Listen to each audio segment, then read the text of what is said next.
The hollow nickel case, or the hollow coin, was the FBI investigation that grew out of the discovery of a container disguised as a U.S. coin and containing a coded message, eventually found to concern espionage activities of Vilyam Genrikhovich Fisher on behalf of the Soviet Union. On June 22, 1953, a newspaper boy, 14-year-old Jimmy Bozard, collecting for the Brooklyn Eagle, at an apartment building at 3403 Foster Avenue in the New York City borough of Brooklyn, was paid with a nickel U.S. 5-cent piece that felt too light to him. When he dropped it on the ground, it popped open, revealing that it contained microfilm. The microfilm contained a series of numbers. He told the daughter of a New York City Police Department officer, and that officer told a detective who in 2 days told an FBI agent about the strange nickel. After Agent Louis Hahn of the FBI obtained the nickel and the microfilm, the agency tried to find out where the nickel had come from and what the numbers meant. The coin had a 1948 dated obverse with the usual copper-nickel composition, but the reverse was minted sometime between October 1942 and the end of 1945 based on the copper-silver alloys used during this period.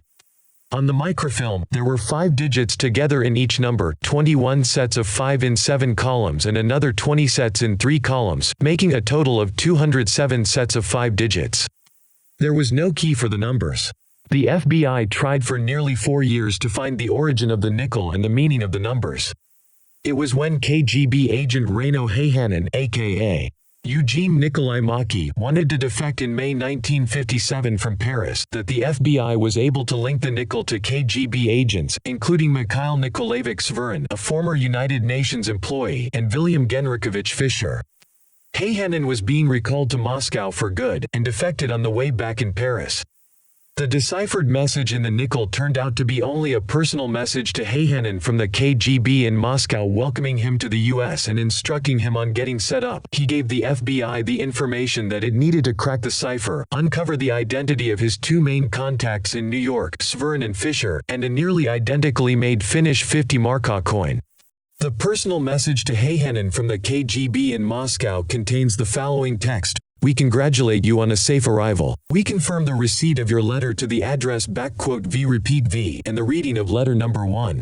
For organization of cover, we gave instructions to transmit to you 3,000 in local currency. Consult with US prior to investing it in any kind of business, advising the character of this business. According to your request, we will transmit the formula for the preparation of soft film and news separately, together with your mother's letter. It is too early to send you the gammas, ENCIPHER short letters, but the longer ones make with insertions. All the data about yourself, place of work, address, etc. must not be transmitted in one cipher message. Transmit insertions separately. The package was delivered to your wife personally. Everything is all right with the family. We wish you success. Greetings from the comrades. Number 1, 3rd of December. In addition to Sverin and Fisher, code name Mark, Heihanen, code name Vic, told the FBI about Vitaly G. Pavlov, a former Soviet embassy official in Ottawa, Alexander Mikhailovich Korotkov, and U.S. Army Sergeant Roy Rhodes, code name Quebec, who had once worked in the garage of the U.S. Embassy in Moscow. The Soviets were able to get to Rhodes because it had compromising materials about him. Heihanen and Fisher were in the United States mainly looking for information on the U.S. atomic program and U.S. Navy submarine information.